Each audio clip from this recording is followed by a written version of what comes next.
2011 ഫെബ്രുവരി 1 ഷൊർണൂർ സ്വദേശിയായ യുവതിയെ റെയിൽവേ ട്രാക്കിനരികിൽ തലയ്ക്ക് മാരക പരിക്കുകളോടെ അബോധാവസ്ഥയിൽ കണ്ടെത്തിയത് അന്നായിരുന്നു.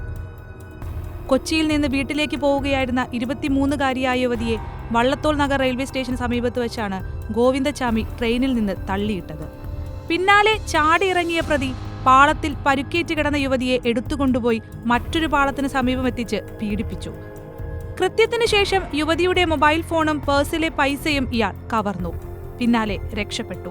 നീണ്ട തിരച്ചിലിനൊടുവിൽ ഫെബ്രുവരി 4 പാലക്കാട്ട് നിന്ന് ഗോവിന്ദച്ചാമിയെ പോലീസ് അറസ്റ്റ് ചെയ്തത്.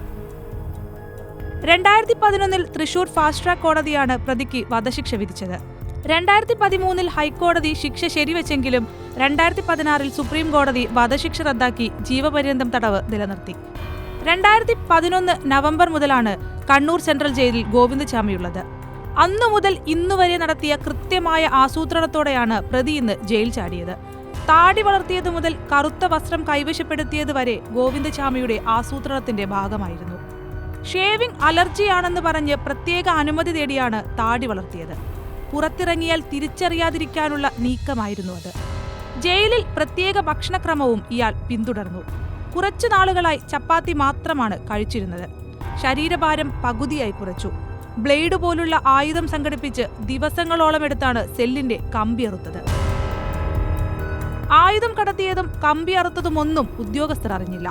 പിടികൂടിയപ്പോൾ കയ്യിൽ ടൂൾസ് ഉള്ളതായി കമ്മീഷണറും സമ്മതിക്കുന്നു. ജയിൽ വസ്ത്രത്തിൽ പുറത്തിറങ്ങിയാൽ തിരിച്ചറിയുമെന്നതിനാൽ കറുത്ത വസ്ത്രം നേരത്തെ അയാൾ കൈവശപ്പെടുത്തി. വിചാരണ തടവുകാരുടെ വസ്ത്രം അലക്കാനിട്ടിടത്തു നിന്നാകാം ഇത് സംഘടിപ്പിച്ചതെന്നാണ് സൂചന.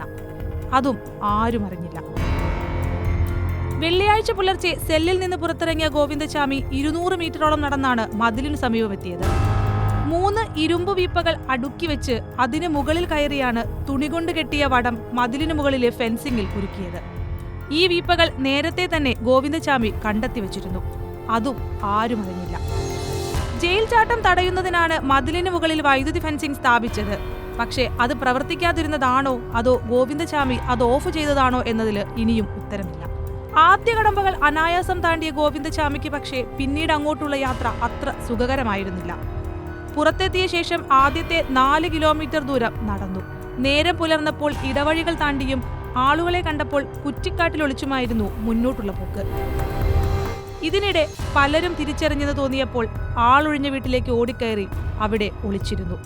ഡോഗ് സ്ക്വാഡും നാട്ടുകാരും പോലീസും ആ വീട് വളഞ്ഞതോടെ കിണറ്റിൽ ചാടി. കിണറ്റിൽ നിന്നാണ് ഗോവിന്ദച്ചാമിയെ ഇന്ന് പോലീസ് പിടികൂടിയത്.